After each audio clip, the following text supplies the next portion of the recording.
There's no law against it. You can easily go too far and try to regulate people's activities, and you're trying to keep them from shooting themselves in the foot. And you may, and that may not be efficacious. The American investing public seems to rely on two things in shorthand.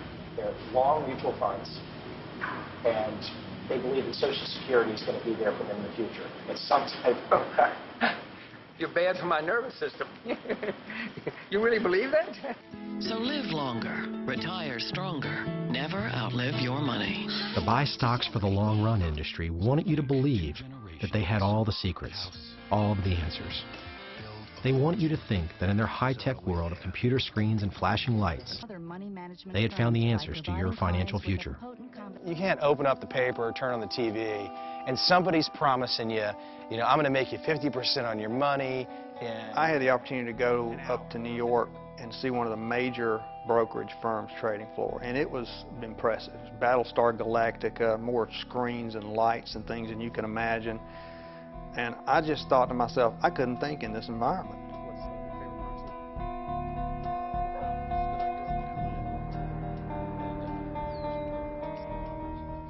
As far as mutual funds are concerned, the studies have shown over and over and over again that mutual fund managers, professional managers, all professional managers, are outperformed by the market averages 80% of the time, year after year after year.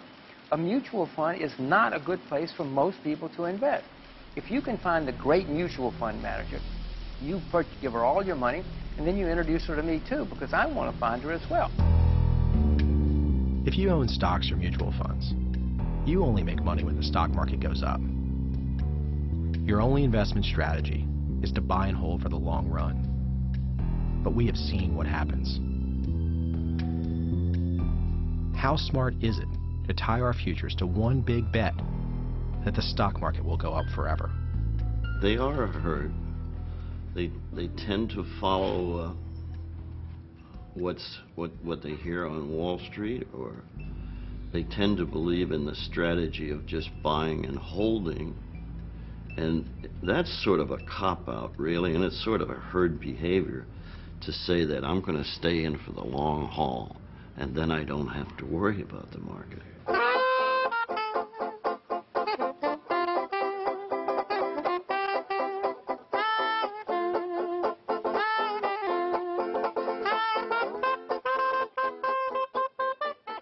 So, Aurora. So much. Tell me, stock market. You got money in there, yes or no? No! Why do you not have money in the stock market? Because I don't have money anywhere. I don't know many billionaires. I don't know any billionaires, but I can't imagine that they made it completely honestly, And the stock market, to me, doesn't seem like a completely honest way of making money either. It's more or less just gambling. It's overwhelming, really, when you even just think about Wall Street and all the technical terms and,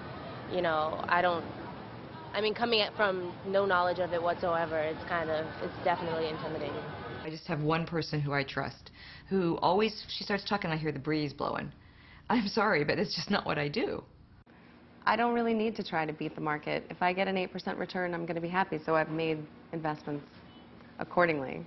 And I'm not looking to make a killing, I'm looking to be an actor. The truth is, mutual funds, brokerage firms, and most of Wall Street, the ones with all of the so-called research and access, were only guessing what stocks were going to do. They did not have a clue. But even smart people still don't understand what is really important. In terms of high tech, you want to focus on the Scandinavian market. In terms of everything else, the Chinese. In terms of petrodollars, and IT, you want to look to see what's happening with the Russians. McDonald's, pork bellies, Motorola is good to invest in, and that's the only three that I know about. You have money in pork bellies? Yes. Where at? In Detroit, Michigan. The Midwest is good for that. Did you have any stock investments yourself? I got out of the market in the dot-com before the dot-com crash and invested everything in real estate before it crashed. Well, hold on. Before that, I was doing day trading. How did you know day trading? Yes, I was a day How did you trader. know how to get out of .coms before it crashed? There's a sexiness to the equity markets. It's got a certain chicness, and we like to talk about, and you saw it in the 90s, and you see it again now to some degree. We like to talk about, I own, this .com and this router and this tech thing, and there's a certain juice to that. But that's an emotional gain. That's not a financial gain. I know Apple stocks up. That's about it. That is one cool store. Square box, all glass, the Apple Store on Fifth Avenue. Very cool. You know what? You can't make investing decisions in Apple stock just based on cool. Where did the public learn that buy and hold works?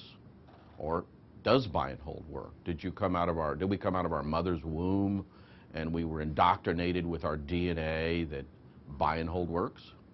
No. We learned. We were told by media, by peer pressure, by Wall Street, by the publishing industry that buy and hold works. We were told primarily by Wall Street that we weren't smart enough to time the market. If the price of your stock drops, don't get discouraged, providing you believe the long-range price trend will be upward. When we're taught to buy something, there are lots of old adages in the marketplace. You can't time the market, you got to buy and hold, right? And all of that's absolutely false. If you look at a securities chart, you see the price was here, and now it's here. Most people feel stupid. They could have had it here. Now it's here. They missed out. So that again, is emotional intelligence. If I take this same graph, and I know it's a crude graph, but I simply slide it down so that this isn't in the top corner, and they see all this open space, and you ask them, where do you think it's going to go? They don't say down here. They say, I think it's still going up here. So my saying to you is, if it's not going up, don't buy it. You talk to most people about stocks, they'll tell you all about their winners. Oh, I own this, Apple, Google, this. You don't hear about the losers. You own this. Whatever happened to that stock that you bought, that company that was $8 and it did this?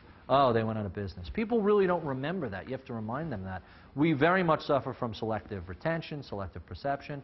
And in most people's minds, they look at their P&L, gee, I've owned all these great winners. How am I not outperforming the market? People want to be right. You put in the time and effort, and you put in the money. And I bought Blackstone on the IPO day, and I still hold it because I want to be right. I don't care if I lose $2,500 bucks. I want to be right. I'm going to wait until I make money off of it. Like, you kind of just caught up emotionally. I was like, okay, I'll sell if it goes up to this point, but I don't really have a selling point if it goes down, because you kind of get caught up in it, and you're like, no, I got to break even on this stock. I had a friend of mine, and my friend became very rich. He decided silver could go up. And silver went up, way up, and then silver started to come back. And he called me up. He said, it really can't go down. I said, what are you asking me for? I happen to agree with you. So what? The market's telling us we're wrong. You're losing money. I don't marry these things. They're not women. I don't fall in love with them. They're vehicles. They're waves to surf. And so, on some level, as a professional speculator, I'm kind of using them just to surf. And it's not to harm anybody, but I don't fall in love with them. When it's time to go, it's time to go. The party's over. Everyone has to go at the same time. I get out. It's changed a lot. Everyone in the markets rides waves. But people who make money in the markets know they can't predict when the next big wave will come. Still, they have to be ready. My kids now, having 8 kids, ages 4 to 15, this past summer we ended up getting everybody's out of training wheels and we can all go on a bike ride. So you can imagine what a traveling circus it looks like. And so we go to the edge of the driveway. We're getting ready to go into the street. And so I stop and I look at him and I say, okay, what do we need to pay attention? What can kill us on this bike ride? So I look at them all and they say, well, cars. And I said, what else? Trucks. I said, okay, what motorcycles? They go through this list of. I said, okay, so what are we going to pay attention to on this bike ride? It's like cars, trucks, motorcycles. I said, okay, and that's what I think as an investor you would want to ask. What's going to kill me? What's going to take all